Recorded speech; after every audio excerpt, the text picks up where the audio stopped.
Nah, ini fitur barunya yaitu kita bisa describe dan bisa bahasa Indonesia juga. Apakah hasilnya bagus? Coba kita lihat. Boom! Bagus, Pak. Buset. Dan dia HD gitu ya.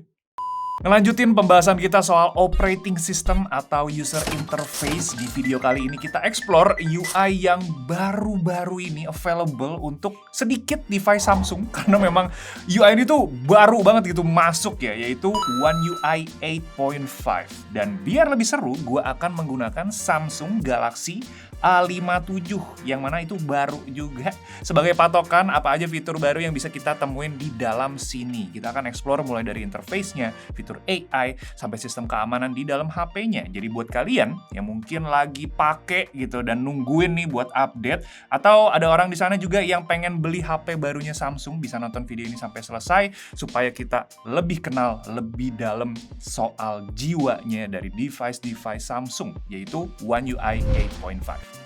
Let's go. Nah, sebelum kita explore UI UX-nya, list HP Samsung yang saat ini menggunakan One UI 8.5 atau yang available gitu ya, itu baru di Galaxy S26 series, Galaxy A57, dan Galaxy A37 gitu ya. Sedangkan yang lainnya itu masih ada di versi beta version, kayak misalkan di Samsung Galaxy S25 series. Kalau kalian pengen coba, silahkan coba beta versionnya, tapi menurut gue worth buat ditunggu aja gitu ya. Nah, walau tadi di awal gue bilang gue akan menggunakan A57 sebagai device buat kita explore One UI 8.5, tapi gue juga akan nyontohin beberapa fitur lainnya menggunakan Galaxy S26. Karena memang ada beberapa fitur juga yang nggak muncul di HP mid-range-nya Samsung gitu ya. Jadi OS-nya sama, tapi fiturnya itu sedikit berbeda antar device. Dan kelihatan juga dari jumlah data untuk sistem storage yang berbeda nih. Di A57 itu kepakainya 12,2 GB dan di S26 itu di 18,3 GB. Dan sekarang kita explore One UI 8.5-nya dari fitur yang menurut gue pribadi itu paling menarik gitu ya, dan tertarik untuk coba, yaitu di bagian yang paling sering kita lihat dari si HP-nya, yaitu home screen dan lock screen. Home screen dan lock screen-nya itu di sini kita bisa custom dengan wallpaper, entah itu yang statik ataupun video gitu ya, yang bergerak. Tapi yang menarik adalah di bagian lock screen-nya itu bisa menyesuaikan gitu antar wallpaper dan clock-nya. Kita hold bagian home screen-nya, nah, terus pilih yang wallpaper and style. Bisa pilih change wallpaper, ini bakal ganti dua-duanya, tapi gue ganti yang lock screen dulu aja. Sini gue custom.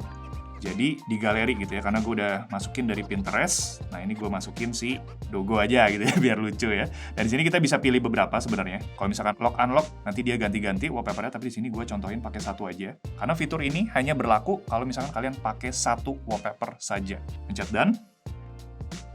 Tungguin bentar. Nah, dia wallpapernya bisa menyesuaikan tempatnya gitu ya. Wajah logonya ini bisa turun ke bawah dan bisa kita custom juga, turunin lagi ke bawah, naikin ke atas, dan kalian lihat di bagian clock-nya itu juga nge-stretch gitu ya. Dan clock-nya ini bisa kita geser-geser juga. Tuh, kelihatan nggak?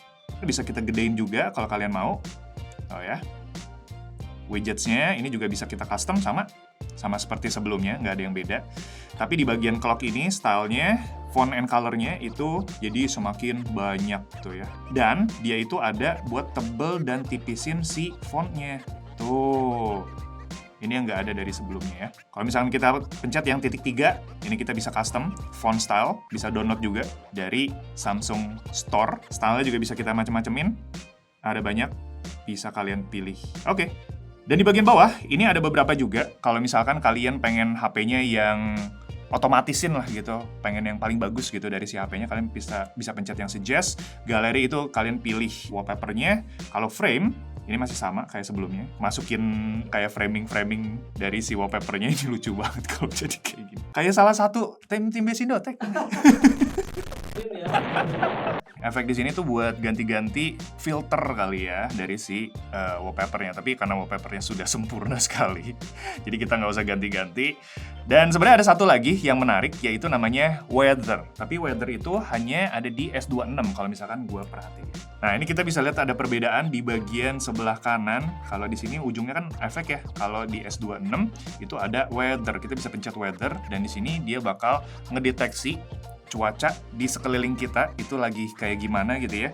Kalau di sini gue dapetnya gerimis-gerimis dan ada apa ini, debu apa? Ya pokoknya intinya kayak gitu. Yang keren itu misalkan kalian lagi thunderstorm gitu ya. Jadi ada kayak percikan air yang banyak banget, atau pas lagi di luar negeri lagi salju, itu juga bisa menggambarkan si salju-saljunya. Oke, tapi kalau misalkan kita pengen pakai wallpaper yang beneran gitu, yang bukan lucu-lucuan, kayak di sini gue pakai untuk yang cewek ini. Gue pencet done aja. Nah, dia bisa adjusting tuh ya, dia turun dan clocknya gue gedein dikit, geser sebelah kiri, jadi keren banget. Ini kita tinggal pencet done aja. Dan di bagian wallpaper home screen-nya ini juga bisa kita masukin si ceweknya tadi. Ini kita adjust lagi aja, turunin ke bawah. Done. Jadi kalau misalkan kita lock, unlock, udah ya. Kita masuk, boom, nice. Oke, di bagian home screen. Nah, di sini ada sedikit banget perubahan yang gue temui di bagian folder app. Bisa masuk ke setting, dan ada pilihan warna yang bisa kita pilih di sini. Pilihan warnanya itu bebas ya, spektrumnya kalian bisa pilih sendiri. Misalkan di sini gue pengen ini warna merah gitu ya. Yang penting-penting itu kita bisa custom aja dan dia berubah si bagian foldernya. Kita bisa opacity-nya bisa dinaikin, bisa diturunin juga. Kalau misalkan kalian mau lebih santuy gitu, nah taruh di bagian 60%, 50%, it's enough. Tapi yang menarik adalah di bagian notification bar atau quick panel. Kita bisa tarik dari atas ke bawah. Nah, di sini kita punya full customization untuk si quick panel-nya. Nah, di sini kita bisa atur semuanya yang ada di quick panel ini. Gue pengen brightness-nya itu dijadiin vertikal. Itu bisa, kita tinggal tarik yang putih-putih ini, ya, turunin ke bawah. Tuh, dan ini juga ada banyak ukuran-ukurannya. Ya, yang pendek aja. Create notes. Boom. Udah, jadi, dan ini semuanya full customization. Kalian bisa atur maunya kayak gimana. Yang Bluetooth kalian jadiin kecil, buletan kayak gini bisa. Jadiin panjang juga bisa. Yang bagian quick panel banyak yang ngumpul ini kalian taruh atas gitu ya. Ini juga bisa. Gitu. Dan kita bisa tambahin kontrol lagi yang itu banyak banget tergantung aplikasi yang kalian punya di HP-nya. Jadi di sini optimalisasi dari One UI dengan aplikasi-aplikasi harian yang kita pakai sehari-hari itu sangat-sangat lengkap ya menurut gua gitu. Tapi karena di sini gua masih belum banyak masukin aplikasi juga, jadi dia belum banyak muncul gitu. Sama terakhir, kalau misalkan kalian nggak suka, udah diedit-edit segala macem gitu ya, aduh gua pengen balikin ke yang default, itu kalian tinggal pencet yang reset quick panel layout aja. Ini, nah tinggal pencet reset. Dan ada satu fitur yang buat gue salah fokus. Di dalam clock, kalian bisa masuk dan kalian pilih yang world clock ini. Kalian masukin beberapa negara-negara. Di sini kita bisa compare time zone antar negara. Kita bisa compare tuh ya, time zone converter. Jadi masuk ke world clock, pencet yang atas ini yang ada kayak tanda compare. Nah, di sini kalian tinggal tarik aja nih di bagian bawahnya, pil bagian bawah. Tarik, kalian mau tambahin berapa jam, misalkan tambah 8 jam. Jadi lumayan membantu kalau misalkan kalian ingin compare waktu dengan keluarga atau teman yang ada di luar sana tanpa kita harus ngitung manual. Terakhir adalah di bagian menu yang bawah ini, yang pil, bentuknya kayak pil kayak di iOS, itu juga berlaku untuk aplikasi-aplikasi bawaan dari Samsung. Misalkan tadi kan ada weather ya, terus kita masuk ke setting, itu juga dia ada pilnya. Kita masuk ke galeri, itu dia juga ada pilnya di bagian bawah. Dan di app drawer, di sini juga muncul si pilnya itu. Dia udah terintegrasi dengan si interface-nya, bikin dia jadi lebih konsisten gitu ya. Dan gue suka sih yang bentuk-bentukan kayak gini, lebih minimalis, lebih asik, dan dia ada di bawah, kita tinggal pencet pakai si jempolnya, all done. Dan terakhir yang masih berhubungan dengan home screen, tapi ini agak melenceng dikit kali ya, yaitu adalah screen record. Oke, misalkan gue pengen partial recording videonya aja di bagian atas, yang kecil gitu ya. Kita tinggal masuk aja ke screen recorder, pencet yang partial screen, oke, terus tinggal start recording. Ini kalian tinggal adjust aja apa yang kalian pengen custom. Nah, di sini dia bakal muncul tuh, langsung defaultnya ada di video gitu ya. Jadi dia kasih kayak apa ya, rekomendasi mau di partial recordnya itu di sebelah mana, tapi bisa kita custom. Kita turunin ke bawah, bisa. Kita cuma segini doang, tipis-tipis, bisa. Kita bisa full juga kayak tadi, itu juga bisa. Dan tinggal di record aja, skip countdown. Dan ya kita tinggal tungguin, bla bla bla bla bla bla. Kita end dan kita cek di galeri, hasilnya udah partial record. Jadi ini ngebantu buat konten-konten gitu di HP. It's gonna work gitu tanpa kita harus crop manual atau kita pakai third party app. Oke, sekarang kita lanjut ke bagian galeri di mana ada fitur yang menurut gue juga nggak kalah menarik dari yang home screen tadi, yaitu namanya Photo Assist atau apa ya? Foto editor. Dan di sini sayangnya di A57 itu tidak maksimal. Kalau kita pencet, dia analyze gambarnya. Di A57 itu cuma bisa remaster atau hapus objek eraser aja gitu. Tapi di S26 ada 4 fitur yang bisa kita pilih-pilih. Yang pertama, AI Eraser, kita udah tahu buat hapus objek, sama aja kayak di sini, object eraser. Move ini itu buat mindah-mindahin objek gitu ya. Misalkan gue pengen pindahin diri gue, ini tinggal, tadi dipencet bisa, ini tinggal hold, drag ke sebelah sini. Nah, tinggal generate, itu nanti dia bisa nge-fill untuk yang bagian kosongnya gitu ya. Dan kita bisa juga keep editing ya buat lanjut. Dan ada namanya create. Nah, di sini baru seru gitu karena di sini full AI menurut gua. Kita bisa describe apa yang pengen kita tambahin di sini ya. Atau kita juga bisa gambar. Di sini gua coba coret-coret aja. Tirek, set. Terus tangannya gitu ya, tirek kecil. Set. Dah, iya gitu. Kita coba generate. Bisa atau enggak gua nggak tahu ya. Ini real time nih. Mobil aja kita gambar mobil. Generate. Das, tuh. Muncul ya. Tapi di sini bisa kita tambahin lagi, keep editing aja, pencet di sini. Dan nah ini fitur barunya yaitu kita bisa describe apa yang kita pengen masukin di sini dan bisa bahasa Indonesia juga. Misalkan tambahin burung di langit, gue bilangnya. Pup. Itu satu tuh. Kita tambahin lagi. Berwarna apa tadi? Kuning. Coba. Duar. Oh, tapi yang lama kehapus, Pak. Burungnya. Iya. Ini pesawat perang, Pak, ya, Pak. Pokoknya intinya kalian mau mengimajinasikan apa, kalian gambarin sendiri atau kalian by text gitu ya, kalian minta dideskripsiin, itu bisa gitu di sini. Tapi memang nggak yang aneh-aneh gitu, kayak tadi gue minta dinosaurus, itu tidak bisa. 2 objek sekaligus itu juga tidak bisa. Mungkin yang simpel-simpel dulu aja itu bisa, tapi yang kompleks ya mungkin akan ada update ke depannya lagi. Dan terakhir itu style, dimana kita bisa ganti-ganti gaya foto. Kita ganti jadi 3D tone, retro anime, watercolor, sampai sci-fi. Ini gue coba aja salah satunya. Kita pakai yang oil painting aja, oil painting, generate. Nah, ngeliat perbedaannya, kelihatan nggak ya? Tuh.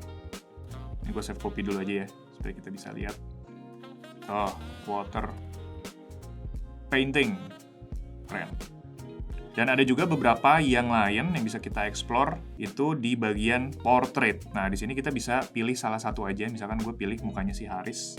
Gue jadiin sketch. Apakah hasilnya bagus? Coba kita lihat. Boom! Bagus, Pak. Buset. Dan dia HD gitu ya. Emang dari dulu sih kalau untuk masalah AI-an generate gini, Samsung salah satu yang bisa diandelin kali ya, dan menarik banget buat kita pakai untuk real life-nya itu juga bisa. Karena kalau yang sekelas kayak gini, detail kayak gini ya bisa di posting juga, lucu gitu, keren. Jadi ya tadi ada beberapa perbedaan untuk Photo Assist yang ada di One UI 8.5 A57 dan S26. Jadi memang perbedaan yang paling signifikan ada di Photo Assist-nya ini gitu ya. Dan satu lagi, S26 itu kita bisa custom LUTs dari log video yang udah kita tangkep pakai si HP-nya. Karena di A57 nggak bisa ya, nggak bisa pakai log video, jadi kita cuma bisa edit di S26 aja. Nah, di sini ada tulisan LUT, kita pencet LUT-nya. Oke, udah. Kita tinggal geser. Ini mau standar, blockbuster, coming of age, romance, thriller. Semua bisa kalian pilih dan bisa kalian render juga langsung di sini, langsung di HP-nya. Jadi tinggal save copy aja, dia saving video dan kalian dapat video yang udah nempel si LUTs-nya tersebut. Very nice. Nah, selain itu di galeri ada beberapa fitur-fitur baru yang kecil-kecil yang bisa kita explore. Pertama adalah menu collections, di mana di sini kita bisa masukin beberapa stories atau nanti default dari si HP-nya, dia masukin beberapa stories di sini. Terus kalau kalian masuk ke bagian ini ya, menu tadi ya, Nah, di sini ada shot types, kita bisa pilih beberapa pilihan-pilihan foto atau video yang ditangkap pakai HP-nya berdasarkan tipe-tipe jepretan gitu. Di sini ada video, portrait, selfie, dan segala macam. Kalian disusun gitu ya, jadi lebih gampang untuk nyari. Dan terakhir itu kita dapat private album tanpa kita nyalahin di labs ataupun di settingan. Jadi misalkan gue pengen nyembunyiin foto Dogo ini. Ya, misalkan gue pengen nyembunyiin foto ini, kita tinggal tadi titik 3 di atas dan move to private album. One item to private album, tinggal move aja. Oke, dan ini bisa semua foto atau video ya. Jadi kalau kalian pengen ngumpet-ngumpetin boleh. Cara lihatnya kalian masuk ke menu, terus pencet yang private album.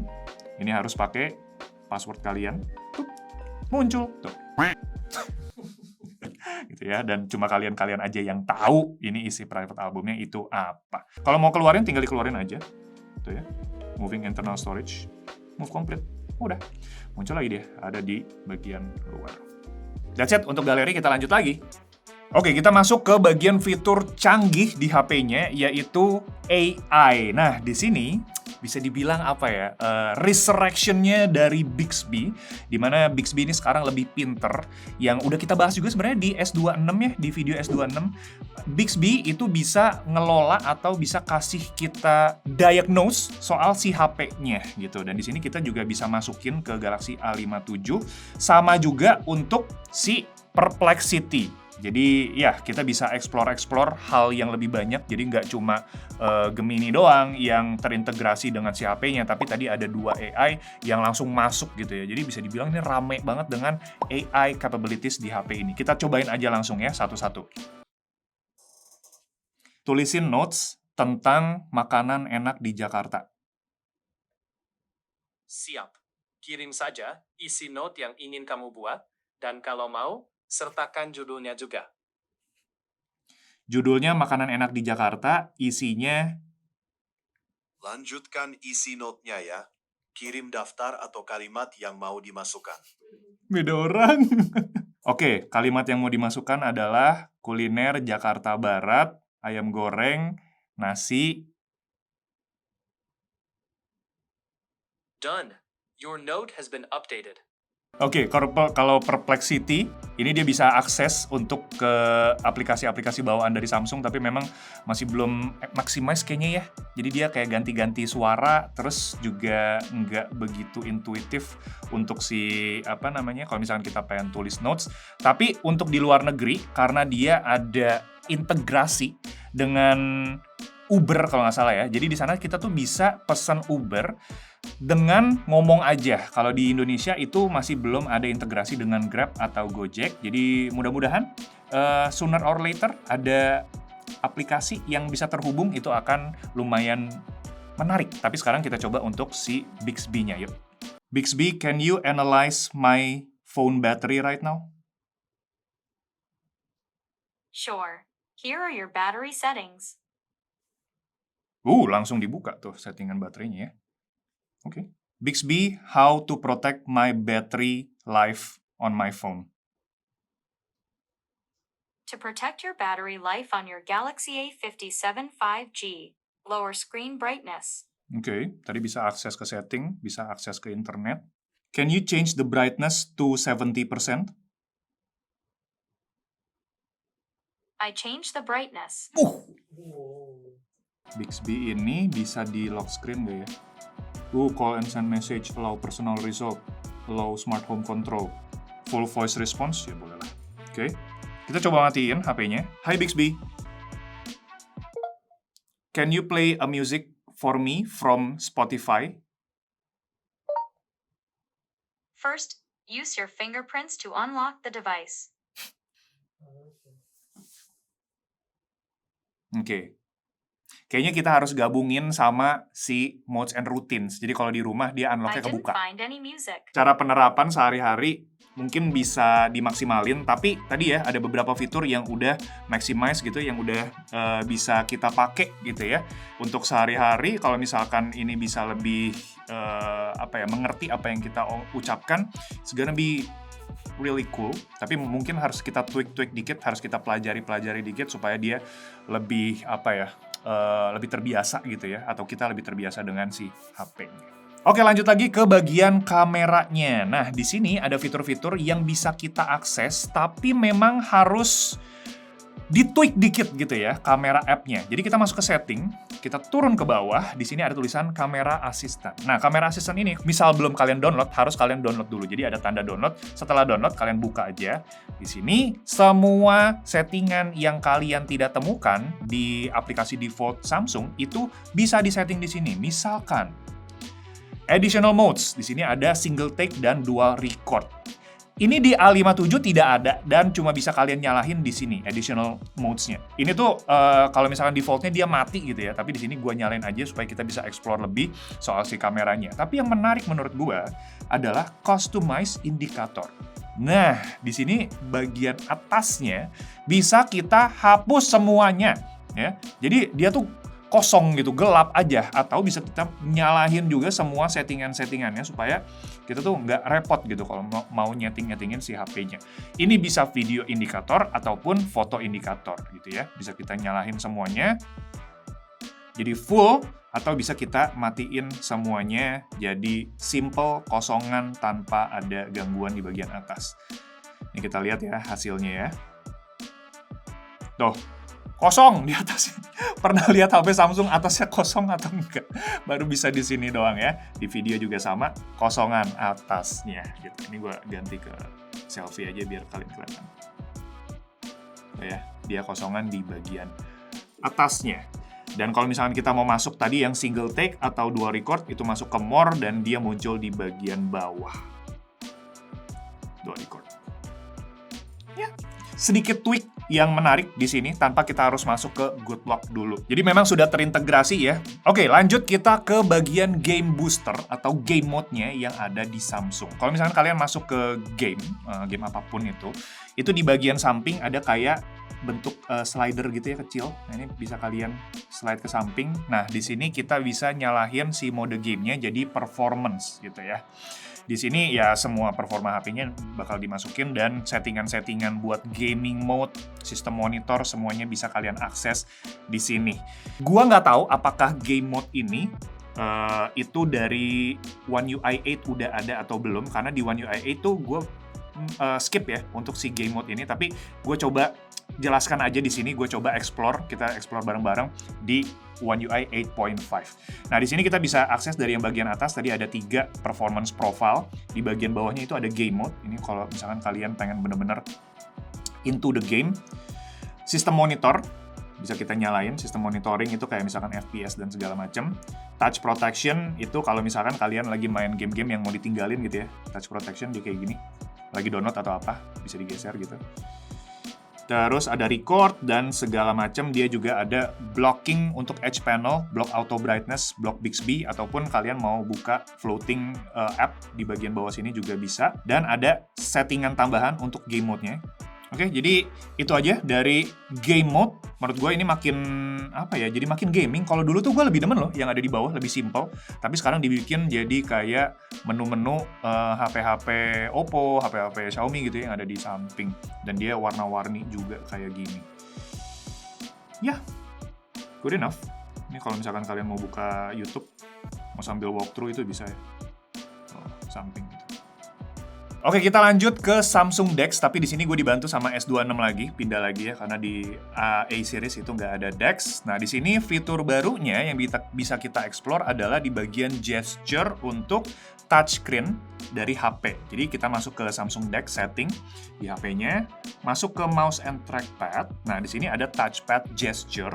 Kita pencet aja, dan di sini bisa kita custom sekarang gesture-nya, entah itu jadi show app screen, home, recent, back, view notification, dan segala macam. Ini juga sama juga dengan tap with 4 finger, 4 finger dan 3 finger itu bisa kita custom gitu ya. Dan gak cuma di bagian gesture aja, kita juga dapat satu fitur yang waktu dulu atau waktu di video sebelumnya itu gue mention kalau multi-window itu cuma bisa available-nya itu ada di tablet barunya Samsung doang. Tapi ternyata sekarang bisa di One UI 8 yang ada di S26. Jadi kita masuk misalkan ke recent app. Nah, di sini ada pencetan di bagian samping. Gue udah masuk ke desktop 2. Kita bisa pencet lagi di bagian samping. Desktop 3, desktop 4,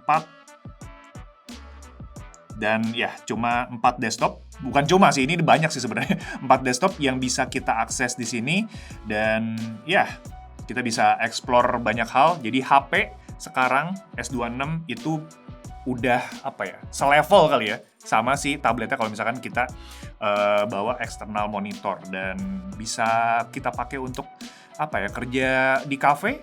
I mean, why not gitu ya. Ini gue coba buka-buka window-windownya supaya kalian bisa kegambar gitu untuk si Samsung DeX-nya sendiri.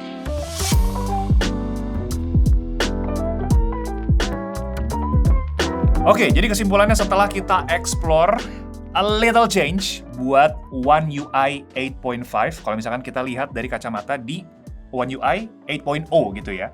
Ada beberapa perubahan di bagian interface-nya, photo editing tools atau photo assist. Galaxy AI juga sekarang yang diramein sama 3 AI ya. Tambahannya ada Bixby yang lebih refresh, sama ada Perplexity, sampai Samsung DeX yang dibuat lebih refined. One UI 8.5 masih jadi One UI yang gua kenal gitu ya. Fiturnya on point dan fun buat kita gunakan harian. Tapi semua fitur serunya itu memang bisa dibilang terbatas untuk seri flagshipnya Samsung, di mana A57 yang sama-sama pakai One UI 8.5 out of the box lagi gitu ya, itu berasa sedikit ketinggalan gitu. Itu yang gue rasakan untuk dari segi fitur-fitur kerennya Samsung. Jadi ya semoga update kelanjutannya untuk fitur-fitur seru dari si One UI 8.5 itu bisa masuk semua di HP-HP mid-range Samsung. Jadi nggak cuma flagship-flagshipnya aja, tapi kita-kita yang kaum-kaum mid-range atau kaum-kaum yang entry-entry HP-nya Samsung itu juga kebagian gitu ya. Oke, kalau misalkan kalian mau request konten-konten seru lainnya untuk OS, misalkan ada kemarin tuh ada yang minta dari Transsion Group ya, XOS, itu boleh banget. Nanti kita coba listing lagi. Kalau misalkan ada OS lain juga, kalian bisa cantumin aja di bawah, request aja. Dan kalau misalkan ada kekurangan data dari One UI 8.5, ada yang gua miss, kalian juga boleh cantumin aja di bawah, bang kurang fitur ini, bang kurang ini, bang datanya kayaknya salah deh. Lu bisa taruh aja di bawah. Dan kita ketemu lagi di video selanjutnya atau di review A57. Bye guys. Ciao. A57 ya. Review bang. Itu dia. One UI 8.5-nya sih ya oke lah, masih seru lah, tapi lebih seru sih HP-nya. Kata Haris ganteng katanya.